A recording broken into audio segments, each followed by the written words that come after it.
Hello Adil, Sheetal, am I audible? Yes or no? बताओ मुझे फटाफट से।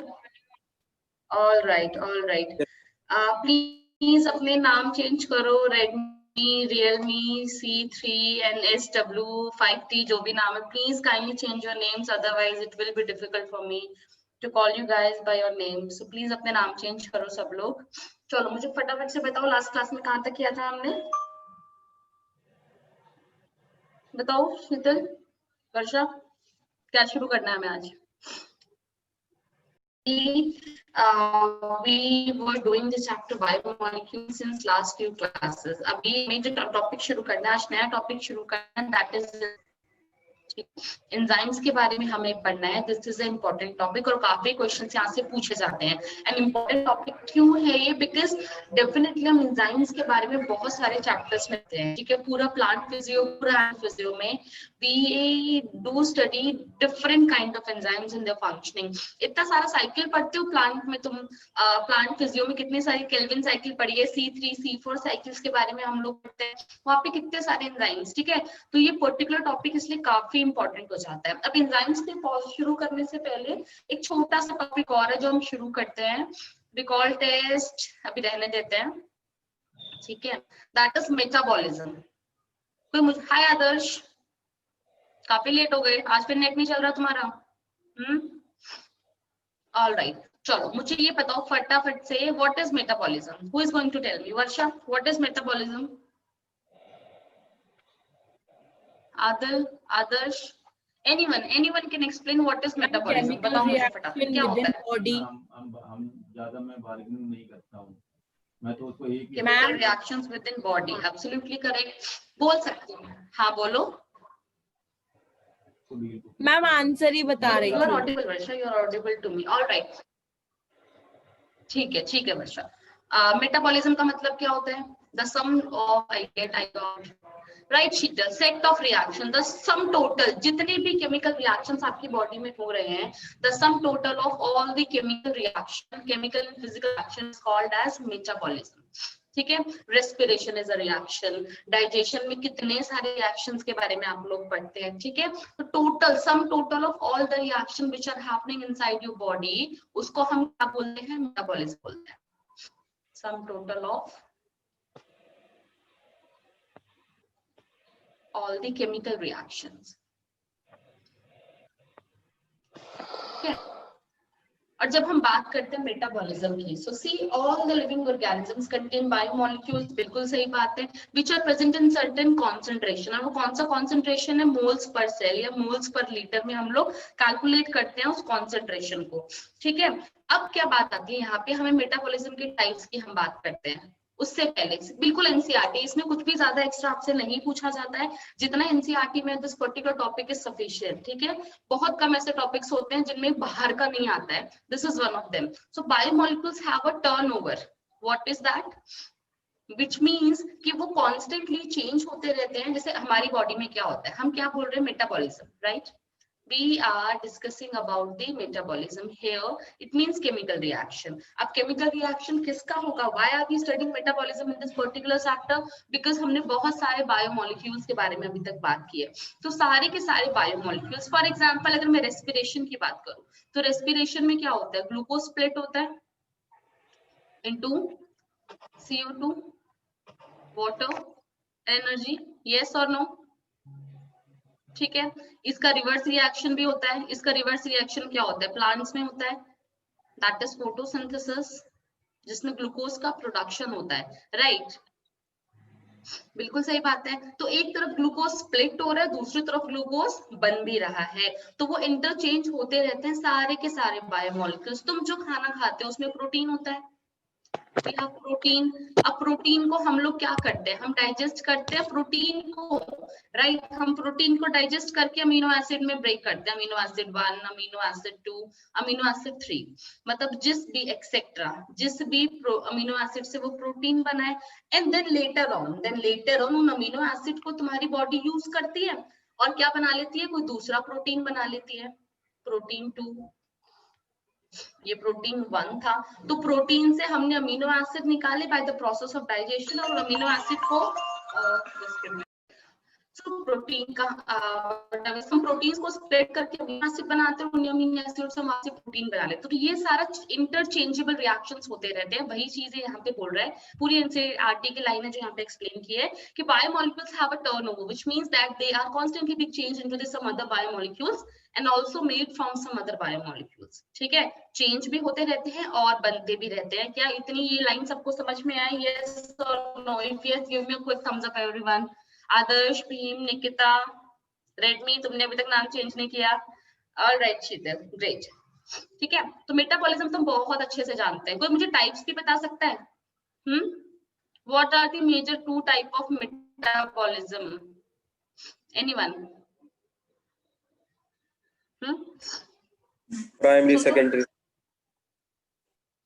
नॉट एग्जैक्टली आदिल, थोड़ा और सोचो। Right Sheetal, kind of correct answer. चलो, जब तक कुछ कुछ एग्जांपल्स है। These all are the examples which are mentioned in the NCERT. Again, see, decarboxylation of amino acid, ये मेटाबॉलिक ट्रांसफॉर्मेशन का एग्जांपल है कि अमीनो एसिड अमाइन ग्रुप में कन्वर्ट हो रहा है by the removal of CO2। CO2 remove हो रहा है, that's why this reaction is called as decarboxylation। तो अमीनो एसिड का decarboxylation, this is one example of metabolic transformation। Second, hydrolysis of glycosidic bond in a disaccharide। क्या हमने ये पहले भी पढ़ा है? अभी पीछे जब हमने कार्बोहाइड्रेट्स के बारे में पढ़ा था, sucrose which is made up of glucose and fructose। ठीक है, तो सुक्रोज जब स्प्लिट होगा तो क्या होगा? वहां से there would be removal of water, right? Addition of water, sorry, removal of water में तो ये कंबाइन हुए थे और उसके बाद क्या होगा? हाइड्रोलिसिस हो जाएगा और ये दोनों इसके मोनोसेकेराइड्स क्या हो गए? अलग हो गए। बिल्कुल सही बात है। तुम खाने में सुक्रोज खाते हो, तुम खाने में लैक्टोज या मैल्टोज ले रहे हो, तो तुम्हारी बॉडी उसको एज इट इज यूटिलाइज नहीं करती है। तुम्हारी बॉडी उसको पहले मोनोसेकेराइड में कन्वर्ट करती है और फिर उसको यूटिलाइज करती है। ठीक है, वन मोर एग्जाम्पल। अब देखो, metabolites are converted into each other in a series of linked reaction जिनको मेटाबॉलिक पाथवेज बोलते हैं। तुमने ग्लाइकोलिसिस पढ़ा है? यस और नो? क्या हमने ग्लाइकोलिसिस पढ़ा है? यस और नो? जल्दी से बताओ मुझे। What is glycolysis? कोई बता सकता है? What is glycolysis? What is glycolysis? फटाफट से बताओ मुझे। ग्लाइकोलाइसिस, लाइसिस मतलब टूटना, ग्लाइको यानी ग्लूकोज, ग्लूकोज का टूटना। ठीक है, when glucose break down into pyruvic acid. पूरा एक चेन ऑफ रिएक्शन पढ़ा है रेस्पिरेशन में, प्लांट्स वाला रेस्पिरेशन वाला जो चैप्टर था, 10 स्टेप का पाथवे होता है। ठीक है, तो यहाँ पे वो क्या बोल रहे हैं? जो मेटाबॉलिक रिएक्शन होते हैं ना, वो सिंगल स्टेप पाथवे नहीं होते हैं, देयर मल्टीपल स्टेप पाथवेज। ठीक है, there is a series of linked reaction, एक के बाद एक के बाद एक। हमने पढ़ा है, देखो सब के सब हमने पढ़े हैं। ग्लाइकोलिसिस, ग्लूकोनियोजेनेसिस, फिर पेंटोज फॉस्फेट पाथवे उसमें कनेक्टेड होता है। यूरिया साइकिल, यूरिया साइकिल का नाम क्या होता है? बताओ मुझे फटाफट से। What is the name of urea cycle? जहाँ पे यूरिया बनता है आपकी बॉडी में, लिवर में। सिट्रिक एसिड साइकिल सब पढ़ा है हमने ये। Fatty acid biosynthesis. Can anyone tell me the name? देख लो, कुछ भी याद नहीं है तुम लोगों को, ऐसे कैसे चलेगा? यूरिया फॉर्मेशन किडनी में, लिवर में। और Varsha, any idea so far? Urinary gland. Very good Sheetal. Ornithine cycle. अब बताओ, नाम सुना है? चलो, तुम्हें याद नहीं है कोई बात नहीं, मैंने बताया उसके बाद याद आता है नहीं, ये बताओ। ऑर्निथिन साइकिल पढ़ी है हमने ये? ठीक है, नहीं पढ़ी है तो हम पढ़ेंगे जब भी हमें चैप्टर करेंगे। ठीक है, so we do have a series of metabolic pathways. अब बहुत सारे केमिकल रिएक्शंस हमारी बॉडी में हो रहे हैं। ठीक है, अब that pathway could be a linear metabolic pathway और साइक्लिक मेटाबॉलिक पाथवे। कुछ भी नहीं है इसमें समझने वाला। सिंगल, जैसे ग्लाइकोलिसिस जो था वो क्या था? सिंगल पाथवे है, चेन में चलता है। उसके बाद तुम जब केल्विन साइकिल पढ़ते हो या C3 C4 साइकिल पढ़ते हो, वो सब सीरीज में चलती है। मैम, ठीक है, साइक्लिक। हाँ वर्षा? मैम वो प्रीवियस पेज ओपन करोगे? बोलो, एक सेकंड। प्रीवियस, इससे पीछे। अब हम बात कर रहे हैं मेटाबॉलिक पाथवेज की। ठीक है, मेटाबॉलिज्म की बात कर रहे हैं, मेटाबॉलिक पाथवेज की बात कर रहे हैं। So this is a reaction, this is a reaction AB। Catalytic एक रिएक्शन है, मेटाबॉलिक रिएक्शन है। इसको हम तोड़ रहे हैं, हम इसको स्प्लिट कर रहे हैं into two components, that is A and B। किसमें स्प्लिट कर रहे हैं? A और B में स्प्लिट कर रहे हैं। ठीक है, केमिस्ट्री में कैटलिस्ट के बारे में पढ़ते हो? यस और no? Yes Yes, ma'am. Ma'am. ठीक है। सो कैटलिस्ट जो होते हैं केमिस्ट्री में हम केमिकल रिएक्शन में कैटलिस्ट पढ़ते हैं। What is the role of catalyst in a chemical reaction? Ma'am reaction की स्पीड स्पीड अप करने में हेल्प करता है, मतलब रिएक्शन की स्पीड बढ़ा देता है। राइट, हम ये बोल सकते हैं कि रिएक्शन का रेट इंक्रीज कर देता है। यस और नो? Yes, ma'am. है ना? बिल्कुल सही बात है कि तुम्हारी केमिस्ट्री देखो मुझसे ज्यादा स्ट्रांग है, हो सकता है मैं गलती कर दूं, मैं गलती नहीं कर रही, बिल्कुल सही बात है। Vim, it increases the rate of reaction, right? तो सिमिलरली हमारी बॉडी में we are having various kind of biochemical reactions, ठीक है, कि हम देखो ऐसे लिंक कर रहे हैं टॉपिक को, हमने मेटाबॉलिज्म के बारे में पढ़ा और हमें एंजाइम्स के बारे में पढ़ना है, हमें ये पता है। तो बहुत सारे बायोकेमिकल रिएक्शंस में हमें भी बायोकैटलिस्ट चाहिए होते हैं। वो बायोकैटलिस्ट, कैटलिस्ट जो केमिकल रिएक्शन में होते हैं हमारी बॉडी में बायोकैटलिस्ट हो गए, ठीक है, and they are made up of mostly they are made up of proteins, ठीक है, और हम उनको क्या बोलते हैं? एंजाइम्स बोलते हैं। यानी enzymes are nothing, they are the biocatalyst. तो यानी इनका फंक्शन क्या होगा कि कुछ भी पढ़ ले हम, एट द रेट इनका फंक्शन क्या है? रेट ऑफ केमिकल रिएक्शन को बढ़ा देना। इतनी बात समझ में आई सबको? यस और no? Is it clear? Yes, ma'am. ठीक है, चलो आगे चलते हैं। अगर हमारे पास कोई अनकेटेलाइज्ड मेटाबॉलिक रिएक्शन होगा तो उसका रेट कम होगा, बट ऐसा होता नहीं है। जितने भी हमारे बॉडी में केमिकल रिएक्शंस होते हैं सब में हमारे पास, राइट, बिल्कुल सही Bhim, enzyme works as a catalyst, बिल्कुल सही बात है, ठीक है। Now metabolic basis in the living, what exactly is this? In this we are going to state about the two pathways, जो मैंने अभी अभी तुमसे पूछा था कि what are major two type of metabolic pathways. We have one anabolic or biosynthetic pathways and catabolic pathways. Can anyone tell me what are anabolic and catabolic pathways? चलो फटाफट से बताओ मुझे, help me out, क्या होते हैं?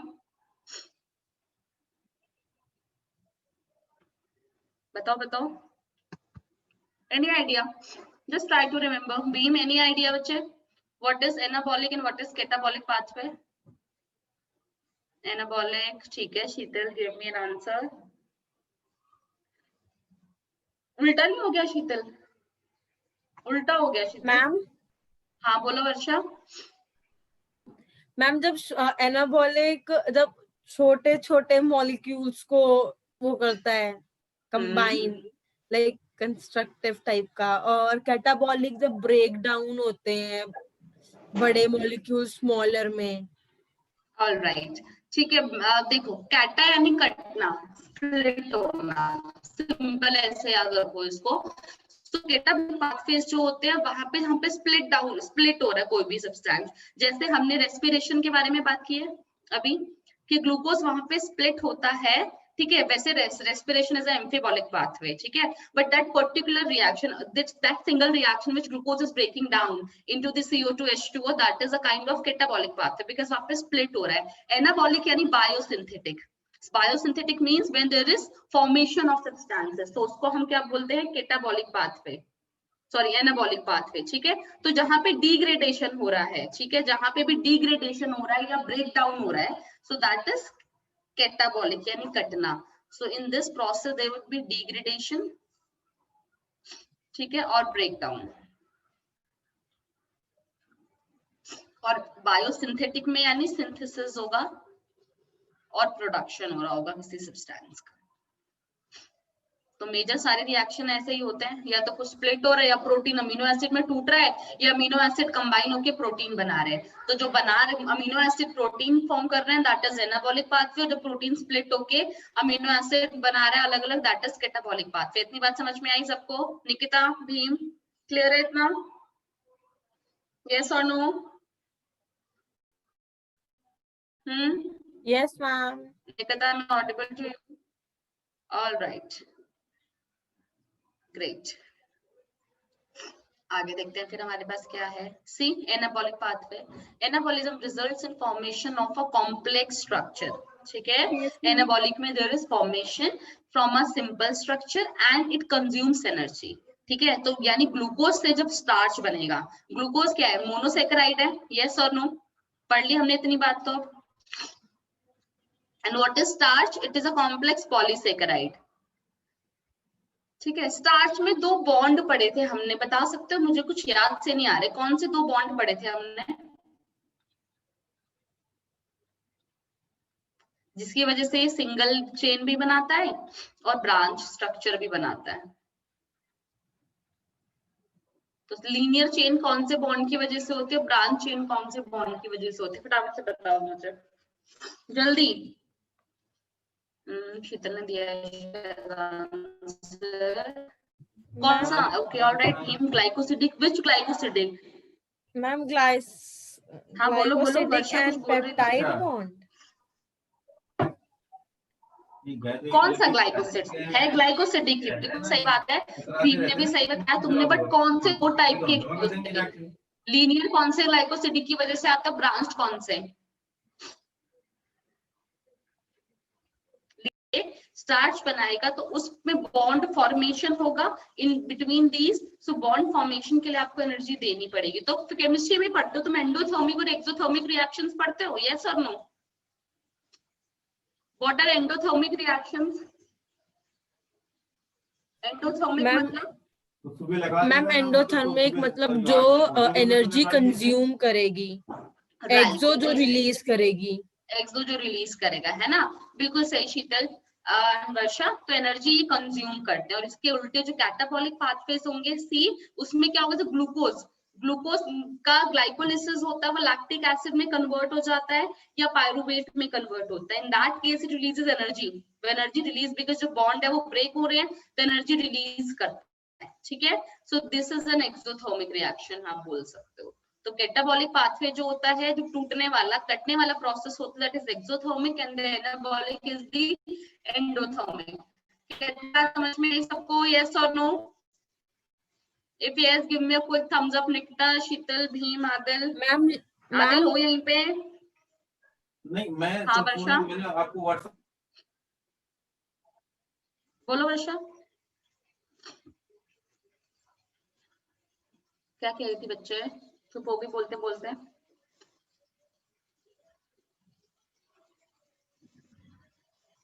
Alright, last point फिर से बता दो। अच्छा, क्या बताया था मैंने लास्ट पॉइंट? यही कि एक्सोथर्मिक और endothermic, what is the form of energy within our body, that is ATP. Full form पता है सबको एटीपी की, यस और नो? Adenosine triphosphate. कोई ऐसा तो नहीं जिसको फुल फॉर्म नहीं पता? ऑलराइट, आदिल यही हो तुम क्लास में, छोड़ के चले तो नहीं गए?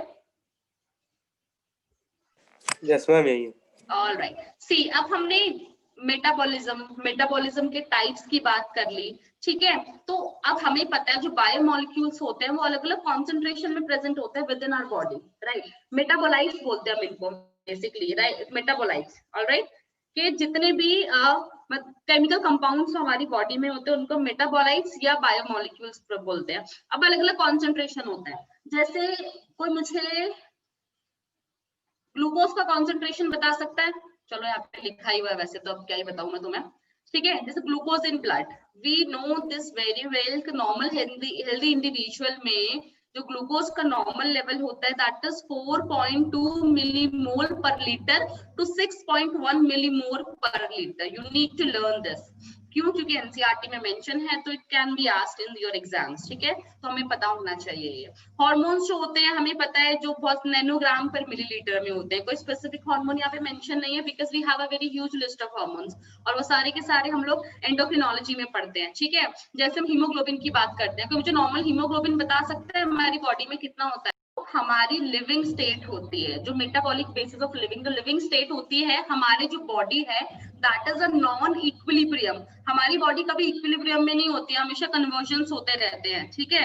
कि अगर इक्विलिब्रियम में होगा तो वो फंक्शन ही नहीं कर पाएगा, वो वर्क ही नहीं कर पाएगा। फॉर एग्जांपल, सिंपल सी बात है, हम फिजिक्स में पढ़ते हैं ये चीज ना, कि कोई भी सिस्टम अगर इक्विलिब्रियम में है तो वो वर्क ही नहीं करेगा, वो फंक्शन में ही नहीं करेगा। वो वर्क करता क्यों है? क्योंकि उसको इक्विलिब्रियम में जाना होता है, राइट? तो हमारा जो लिविंग स्टेट होती है that is non equilibrium steady state, ठीक है? To be able to perform work. ये सब एनसीईआरटी की लाइन है। क्यों इंपॉर्टेंट है? यहाँ से क्वेश्चन पूछा जाएगा तुमसे। तुमने इस छोटे से वर्ड पे ध्यान नहीं दिया होगा, तुमसे यहीं से क्वेश्चन पूछ लिया जाएगा कि जो लिविंग स्टेट होती है आइदर इट इज इक्विलिब्रियम और नॉट, और तुम क्या सोचोगे कि हमारी बॉडी तो स्टेबल होती है, हम तो बहुत स्टेबल फंक्शन कर रहे हैं, so it means our living state is in equilibrium. इतनी बात समझ में आई सबको? यस और नो? तो ये छोटा सा वर्ड है यहाँ पे, लेकिन हमें ये ध्यान रखना है और अपने एनसीईआरटी में आप इसको मार्क भी करेंगे। यस और क्लास में के बाद मैं नोट्स अपलोड कर देती हूँ, तो इन केस अगर रह जाते हैं तो कर लिया करो। So now we are done with the major introductory part. Metabolism क्या होता है, टाइप्स क्या होते हैं, कॉन्सेंट्रेशन के बारे में बात कर ली। अब हमें बात करनी है एंजाइम्स के बारे में। जितना अभी तक हमने किया वो सबको समझ में आया? यस और नो? भीम इतना क्लियर है? निकिता? All right. आदर्श? ठीक है। चलो अब हम बात करते हैं एंजाइम्स की। काफी प्रीवियस ईयर अगर खोल के देखे होंगे तो एंजाइम्स के बेस्ड क्वेश्चंस दिखे तुम लोगों को? यस और no?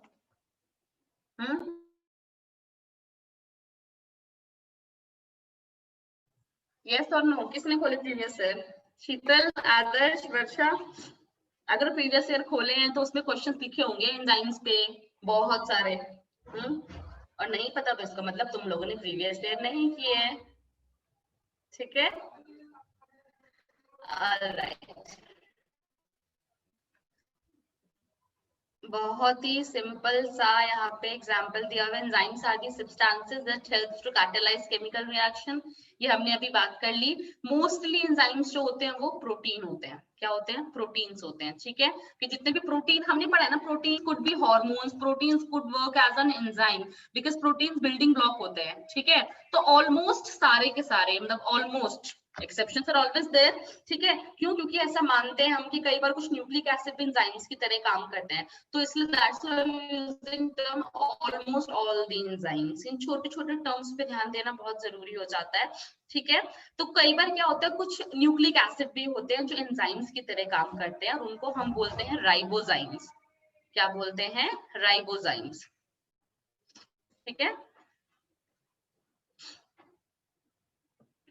C nucleic acid which works as an enzyme।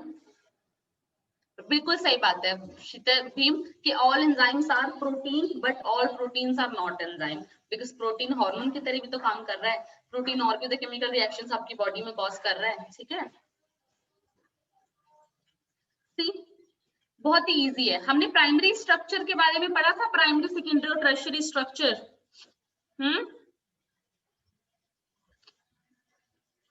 Yes और no? Yes ma'am. Right, all right. तो जब भी हम बात करते हैं कि जितने भी अमीनो एसिड्स होते हैं, जितने भी अमीनो एसिड्स होते हैं, दे आर द प्रोटीन्स होते हैं, they are acting as an enzymes. ठीक है, तो वो कैसे एंजाइम की तरह एक्ट कर रहे हैं कि जैसे प्रोटीन का प्राइमरी स्ट्रक्चर हमने पढ़ा, सेकेंडरी और टर्शियरी स्ट्रक्चर, क्वार्टरनरी स्ट्रक्चर हमने पढ़ा था। क्वार्टरनरी का कोई एग्जाम्पल बता सकते हो? क्वार्टरनरी, जल्दी से एग्जाम्पल बताओ मुझे क्वार्टरनरी का।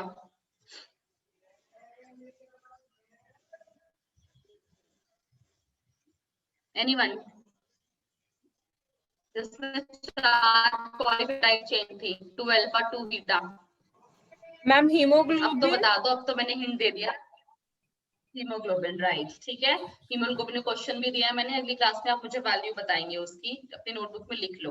तो सिमिलरली ये भी ऐसा ही करते हैं। ठीक है, कि ये भी, इनका भी प्राइमरी स्ट्रक्चर होता है, सेकेंडरी स्ट्रक्चर होता है एंड टर्शियरी स्ट्रक्चर होता है। और जब आप टर्शियरी स्ट्रक्चर को देखते हैं ना, तो हमें क्या दिखते हैं, जैसे हमने डीएनए की बैकबोन पढ़ी थी ना, वैसे यहाँ पे जो इनकी बैकबोन होती है ना, वो प्रोटीन की चेन होती है। ये प्रोटीन चेन होती है जो ऐसे फोल्ड होती जाती है, जो ऐसे फोल्ड हो गई है पूरी। ठीक है, और फोल्ड होके बहुत क्रिस क्रॉस पैटर्न बनाता है। अब जब वो फोल्ड होती है तो इस तरीके से फोल्ड हो गई है ऐसे, तो इस तरीके के ना ऐसे बन जाते हैं active site, criss cross pattern बन जाते हैं। ठीक है, छोटे छोटे बहुत सारे पॉकेट्स बन जाते हैं, और इन पॉकेट्स को हम क्या बोलते हैं? एक्टिव साइट होता है। ठीक है, what is an active site? कि हमें पता है कि ये पर्टिकुलर अमीनो एसिड या particular protein is going to act as a enzyme का काम क्या होता है? इट्स अ कैटलिस्ट, उसका रिएक्शन का रेट इंक्रीज करना है। एक बात बताओ, क्या किसी भी रिएक्शन में कैटलिस्ट खुद को यूटिलाइज करता है या रिएक्शन खत्म होने के बाद कैटलिस्ट एज इट इज बाहर निकल जाता है? मैम बाहर निकल जाता है catalyst. Right, as it is बाहर निकल जाता है, कैटलिस्ट का कोई ऐसा रोल नहीं होता।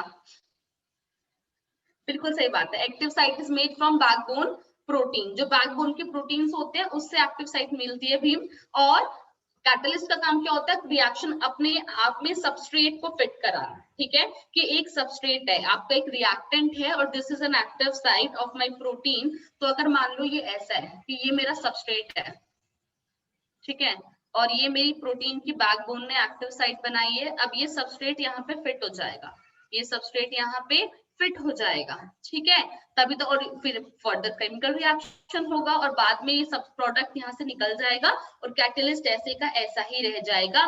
सो दिस एक्टिव साइट, ये एक्टिव साइट वो जगह होती है जहां पे आपके कौन होता है? सबस्ट्रेट फिट होता है। तो सबस्ट्रेट फिट्स हियर, ठीक है। बहुत कुछ एक्सप्लेन किया हुआ है एनसीईआरटी में एंजाइम्स के बारे में, हर लाइन में उन्होंने कुछ ना कुछ एक्सप्लेन किया। अगर उतना भी तुमको अच्छे से समझ में आ गया so that is more than sufficient, ठीक है। उसके बाद तुम कुछ एक्स्ट्रा पढ़ोगे इसके बारे में, ठीक है। तो हम ये बोल सकते हैं कि जो एंजाइम्स होते हैं through their active site they increases the rate of, right, बिल्कुल सही है बीम, कि जो आपकी एक्टिव साइट होती है इसी पे आपका जो रेट ऑफ रिएक्शन होता है वो इंक्रीज हो जाता है। यहीं पे आके तो आपका वो केमिकल रिएक्शन होता है, ठीक है। So let's see this is active site है, शेप देखो, ये सबस्ट्रेट है, ये फिट हो गया सबस्ट्रेट आके, एंजाइम क्लैंप हो गया अच्छे से, ठीक है, और रिएक्शन को क्या करेगा? कैटेलाइज करेगा। सी ये क्या क्या कहना चाह रहा है यहाँ पे, ये बताओ कि what exactly is this trying to say here? बताओ भीम।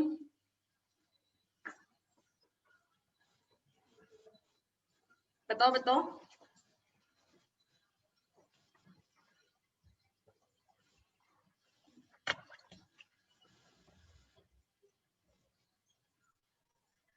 राइट शीतल, बिल्कुल सही। हीट ने एंजाइम को डैमेज कर लिया, क्योंकि ऐसे टर्न हो रखा था, क्रिस क्रॉस पैटर्न बना हुआ था, और जैसे आपने इसको हीट दी, जैसे आपने इसको हीट दी, ये खुल गया, इसके सारे बॉन्ड्स डिसॉल्व हो गए, ठीक है।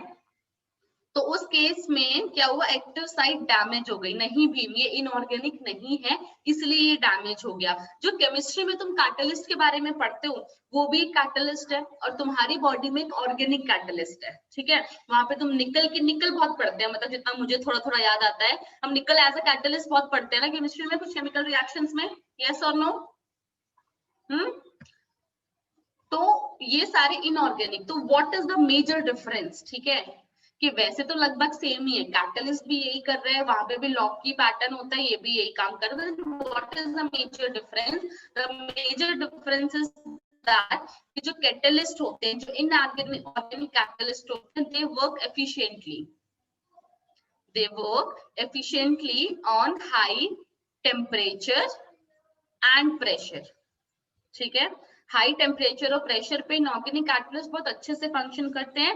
But when it comes to these biocatalyst, they do not work efficiently on high temperature. जैसे इनको ज्यादा हीट मिलेगी तो ये क्या हो जाएंगे? इनकी एक्टिव साइट्स क्या हो जाएंगी? खराब हो जाएंगी, ठीक है। यस और नो? ओके, तो इसका मतलब टेम्परेचर एक इम्पोर्टेंट फैक्टर है।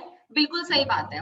इस 40 डिग्री से ऊपर, मतलब 40 डिग्री तो नॉर्मल है ना, नॉर्मल गर्मियों में हमारा ही 35 डिग्री तक दिल्ली का टेम्परेचर, गुड़गांव का टेम्परेचर चला जाता है, सो दैट इज ओके। 40 से ऊपर जाएगा तो वो खराब हो जाएगा। लेकिन हमने कुछ पढ़ते हैं हम लोग, थर्मो एसिडोफाइल्स के बाद कुछ टर्म सुना है ऐसा कभी तुमने? थर्मो एसिडोफाइल्स क्या होते हैं, ये कहाँ है? बताओ, थोड़ी सी हेल्प करो मेरी। व्हाट आर थर्मो एसिडोफाइल्स, कहाँ होते हैं ये? Yes, okay. थर्मो एसिडोफाइल्स कौन बताएगा मुझे? Sheetal, Bhim, what are thermo acidophiles? Very good Sheetal, very nice. Sheetal ने आंसर दे दिया, बाकी किसी ने भी आंसर नहीं दिया। क्या होते हैं? नहीं भीम, क्या होते हैं? ये प्लांट होता है, एनिमल होता है, या क्या पोरिफेरा में होता है? क्या होता है थर्मोएसिडोफाइल? फंगस होती है, एल्गी होती है। All right, no issue. Thermoacidophiles अभी मुझे शीतल ने बताया, बिल्कुल सही बताया। These are the archaebacteria. अब आर्की बैक्टीरिया याद आया थोड़ा सा? क्या होते हैं Varsha? What are archaebacteria? नहीं याद, सीधा नो लिख के भेज दिया करो ताकि मुझे ये पता चले कि तुम हो क्लास में, ठीक है? अगर किसी को याद नहीं होता है जस्ट राइट नो, कोई दिक्कत नहीं होती है। सो थर्मोएसिडोफाइल्स आर्की बैक्टीरियाज होते हैं जो बहुत हाई टेम्परेचर में सर्वाइव कर जाते हैं, ठीक है? हॉट स्प्रिंग्स हो गए, वोल्केनोज हो गए, डीप इन द वोल्केनोज, ऐसे एनवायरनमेंट में ये सर्वाइव करते हैं। सो ऐसे जैसे छोटा सा एग्जांपल, या ऐसे एनिमल्स जो बहुत हाई टेम्परेचर में रहते हैं, ठीक है? ऐसे एनिमल जो सल्फर स्प्रिंग्स में, हॉट स्प्रिंग्स में, हॉट वेंट्स में रहते हैं, तो उनकी तो बॉडी के एंजाइम्स को आदत है ना इतने high temperature, more than 80 degree Celsius, मतलब up to 80-90 degree Celsius bear करने की। हमारा तो 35 भी नहीं जाता है ना? बिल्कुल सही भीम, टेम्परेट सिचुएशन में। But I was asking specifically about thermoacidophiles, ठीक है? कि थर्मोएसिडोफाइल क्या होता है। आप मुझे वो बता रहे थे जो एनसीईआरटी में मेंशन है आपके सामने अभी। तो इनकी बॉडी में अब क्या हो जाता है कि ये इतनी ज्यादा टेम्परेचर में रहते हैं, तो इनके जो कैटलिस्ट होते हैं, इनके जो बायो कैटलिस्ट होते हैं, इन दैट केस वो अपनी कैटलिक प्रॉपर्टी को रिटेन कर लेते हैं even in the high temperature. Yes और नो? इतनी बात समझ में आई वर्षा? अब एक चीज और पढ़ना है, ऐसे ही रिवाइज करना है, ठीक है? आज जाके आर्की बैक्टीरिया रिवाइज करना, दूसरा टास्क। हीमोग्लोबिन का कॉन्सेंट्रेशन मुझे बताओगे और जाके आर्की बैक्टीरिया रिवाइज करना। कौन से चैप्टर में? ये 2 चैप्टर्स के अंदर हम लोग इसको स्टडी करते हैं। पहला आपका बायोलॉजिकल क्लासिफिकेशन में मोनेरा, या फिर आपका जो सेल चैप्टर है, सेल चैप्टर में प्रोकैरियोट्स के बारे में पढ़ते हैं। प्रोकैरियोट्स आर बैक्टीरिया, तो उसमें भी हम लोग पढ़ते हैं। तो just go and study about the archaebacteria. I am going to ask in the next class. Is it clear? तो पता लग गया क्या? हीमोग्लोबिन तो पता लग गया मुझे, पता लग गया, देख लिया? बुक में नोट बना रखा था। ठीक है, ऑल राइट। तो आर्की बैक्टीरिया के बारे में पढ़ना, ठीक है? फिर कल हम डिस्कस करेंगे। मैं नहीं पढ़ाऊंगी, तुम मुझे बताओगे, फिर हम डिस्कस करेंगे, ठीक है? तो आगे चलते हैं। अभी अब हम बात करेंगे केमिकल रिएक्शन के, एग्जैक्टली कैसे एंजाइम्स जो होते हैं वो केमिकल रिएक्शन फॉर्म कर रहे हैं, ठीक है?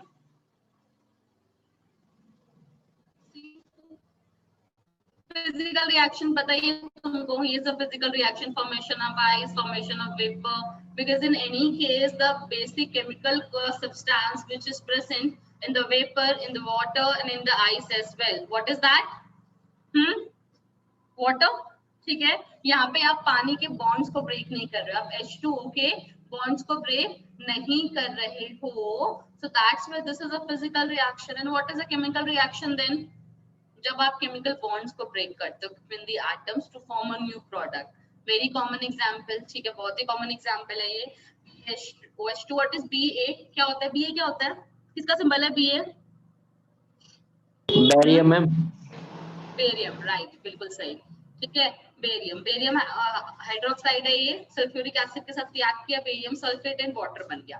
This is a chemical reaction because इनके बीच का पेन हुआ, यहाँ से बॉन्ड्स का ब्रेकेज हुआ और BaSO4 बन गया। तो ये एक प्रॉपर इनऑर्गेनिक रिएक्शन था, it was not a chemical reaction, हमारी बॉडी वाला नहीं, but that is an example of inorganic chemical reaction which is mentioned in NCERT, ठीक है? तो सिमिलरली हमारी बॉडी में बहुत सारे केमिकल रिएक्शंस होते हैं। ग्लूकोज का प्रोडक्शन, स्टार्च का ब्रेक डाउन, ठीक है? See starch, this is starch, a very long chain, बहुत लंबा चेन होता है ग्लूकोज का, ठीक है? Very branched chain of with alpha 1,4 and 1,6 glycosidic bonds. तो जब इसका हाइड्रोलिसिस होता है, यानी ये वाटर के साथ रिएक्ट करता है, सो स्टार्च का हाइड्रोलिसिस होता है और ये क्या प्रोड्यूस करता है? ग्लूकोज प्रोड्यूस करता है, स्प्लिट हो जाता है, इसके जो मोनोसेकेराइड की यूनिट्स हैं वो स्प्लिट हो जाती है। So this is the chemical reaction जो आपकी बॉडी में हो रहा है। ऑलराइट, अब किसी भी रेट की जब हम बात करते हैं, ठीक है? किसी भी फिजिकल या केमिकल रिएक्शन का रेट कैसे डिफाइन करते हो, बता सकते हो मुझे? What is the rate of a chemical reaction? Definition में मैंने बोला कि catalyst or a biocatalyst increases the rate of chemical reaction. So what exactly is that? How can you calculate? किसी भी का रेट आप निकालते हो, किसी भी को आप रेट निकालते हो तब कैसे निकालते हो? ठीक है, पर यूनिट टाइम, यस और नो? रेट हम पर यूनिट टाइम में निकालते हैं. तो a rate of a physical or chemical process refers to the amount of product formed per unit time. तो पर यूनिट टाइम के लिए हम क्या करते हैं, डेल्टा पी. ठीक है, द रेट ऑफ प्रोडक्ट पर यूनिट टाइम. ठीक है, रेट क्या होता है basically, it's a velocity of reaction. ठीक है, अगर हमें डायरेक्शन पता है कि किस डायरेक्शन में आपका रिएक्शन जा रहा है. इतनी बात समझ में आई, यस और no? Is it clear everyone? Sheetal, Varsha, clear है? All right. एक ना बहुत छोटी सी स्टेटमेंट और है यहाँ पे कि जो आपका एक रूल ऑफ थंब एनसीईआरटी में मेंशन है, rule of thumb. What is rule of thumb या थंब रूल? वो फिजिक्स वाला मत बता देना, मैग्नेटिक फील्ड वाला. Any idea? चलो मुझे बताओ फटाफट, तब मैं अगली साइड पे जाऊंगी. व्हाट इज, हमने बोला टेम्परेचर बहुत मैटर करता है ना, कि एक पर्टिकुलर टेम्परेचर से बाद अगर आप टेम्परेचर इंक्रीज करते हो या टेम्परेचर डिक्रीज करते हो, ठीक है, तो आपका जो कैटलिस्ट का जो एफिशिएंसी है वो खराब हो जाती है. ठीक है, कोई नहीं शीतल, कोई इशू नहीं है. ठीक है, तो इट मींस एक हम टर्म पढ़ते हैं, कभी टर्म सुनिए, optimum temperature and pressure. Beam सुनिए टर्म, ये तो फिजिक्स में, केमिस्ट्री में, हर जगह पढ़ते हो, बायो में, है ना. तो ऑप्टिमम यानी वो ऐसा टेम्परेचर या प्रेशर जिसपे पर्टिकुलर सब्सटेंस का एफिशिएंसी सबसे हाई है, सबसे ज्यादा फंक्शनल है ना. So that is optimum. तो हर रिएक्शन या हर कैटलिस्ट का एक ऑप्टिमम टेम्परेचर या प्रेशर होता है जिसपे प्रोडक्ट आपका डबल हो जाता है. ठीक है, अच्छा बनाता है. तो वही है आपका थंब रूल कि जो रेट होता है, सी रेट ऑफ फिजिकल और केमिकल प्रोसेस. ठीक है, सो रेट, इधर देखो, ये रेट डबल है, ये नॉर्मल रेट है. ठीक है, ये normal, but is thumb rule वो बता रही हूँ. This is a normal rate, rate double हो गया, दो हो गए. कैसे डबल हो गया? With 10 degree Celsius increase in temperature. 10 degree Celsius increase in temperature. और यहाँ पे रेट क्या हुआ, इससे हाफ हो गया. इससे क्या हो गया? हाफ हो गया. कैसे हाफ हो गया? With 10 degree decrease in temperature. So it means the rate can be doubles or decreases by half. या तो हम उसको डबल कर सकते हैं या उसको हाफ से डिक्रीज कर सकते हैं for every 10 degree change in temperature in either direction. either ऊपर जा रहा है, either नीचे जा रहा है. बात समझ में आए सबको? yes और no? बताओ मुझे, मैं लिख देती हूँ स्टेटमेंट कहो तो. वर्षा, आदिल, मैम लिख दो एक बार स्टेटमेंट. मैम स्टेटमेंट, हाँ मैं स्टेटमेंट लिख देती हूँ जब तक तुम इसको बना भी लो. कैटलाइज रिएक्शन का रेट हमेशा ज्यादा होता है एंड कैटलाइज का rate would be very low. जैसे बहुत ही सिंपल सा रिएक्शन यहाँ पे हमने पढ़ा है, CO2 plus water gives H2CO3. What is H2CO3? मुझे नाम बता सकते हो, क्या होता है H2CO3? एनीवन?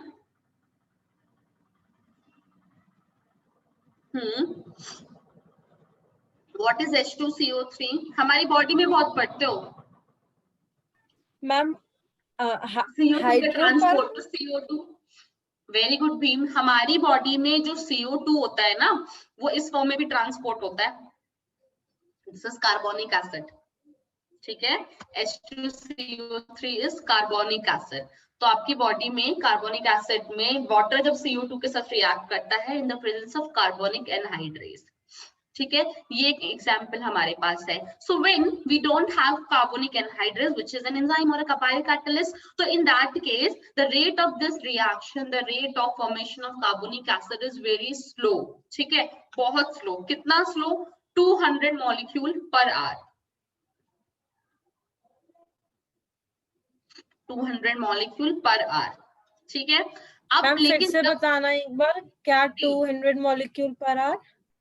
ये रिएक्शन हो रहा है, CO2 is reacting with the water to form H2CO3 when we don't have carbonic anhydrase. ठीक है, in the absence of this enzyme कितने मॉलिक्यूल्स बन रहे हैं per hour? What is the rate? Rate ही है ना, ठीक है, the rate, what is rate, the product formation per unit time. So 200 molecules बन रहे हैं कार्बोनिक एसिड के पर आवर, 1 घंटे में, ठीक है।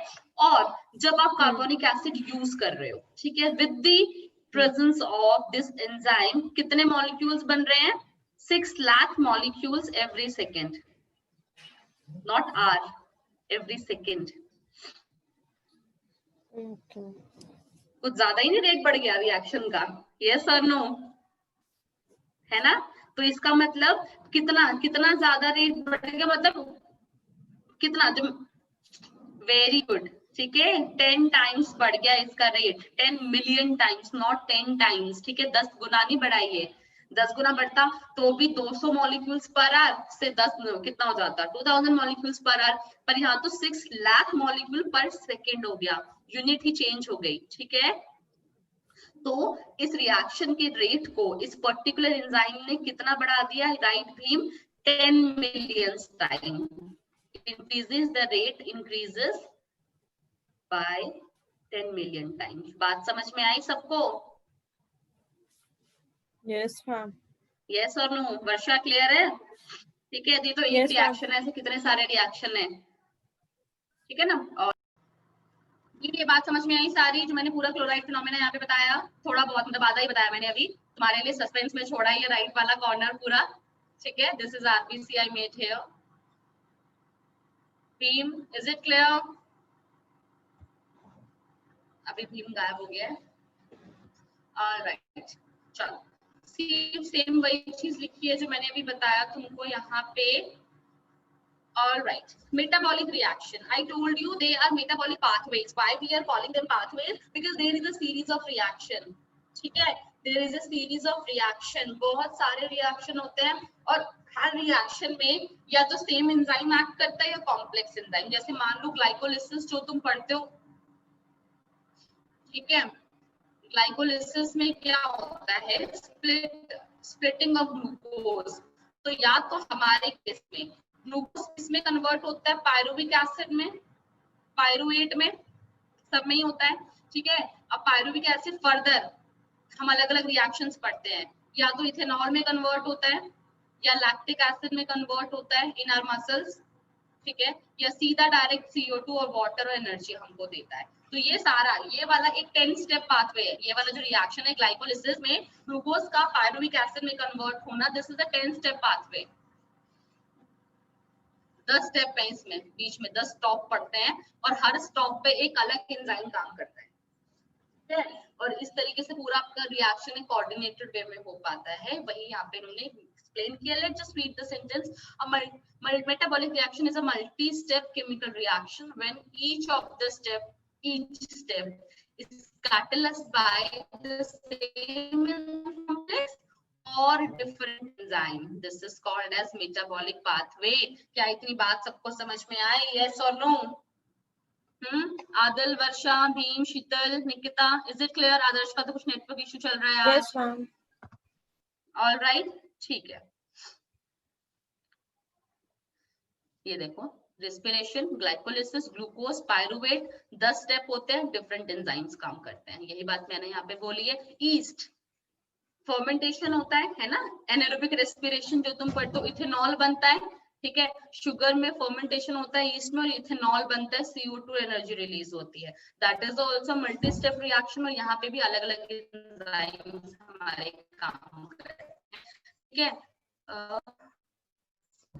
Anaerobic condition, pyruvic acid is formed, muscles में लैक्टिक एसिड, जो सारी बातें मैंने अभी बोली देखो सब एग्जांपल्स यहाँ पे।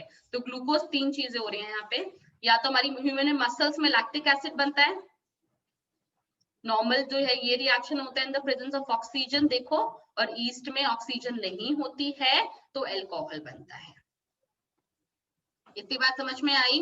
तो अभी we are done with the first part of enzyme in which we are discussing about the metabolic reaction, how they function. In the next class we are going to study about the various factors, ठीक है, कैसे काम करता है, कौन कौन से factor, pressure, temperature, concentration, वो सब कैसे कैसे रोल प्ले करते हैं, वो सब हम अगली क्लास में पढ़ेंगे। इतनी बात समझ में आई? यस और नो? भीम, आदिल, शीतल, ऑलराइट। ma'am. आज का टास्क तुम्हारे पास क्लियर है। 3 टॉपिक तुम्हें extra apart from this topic extra पढ़ने को दिए मैंने। You need to study them and secondly NCERT के 3-4 पेजेस हैं जितना आज हमने पढ़ा है, just go through them once. Is it clear everyone? Alright, चलो this is for it today and please keep studying. Bye bye.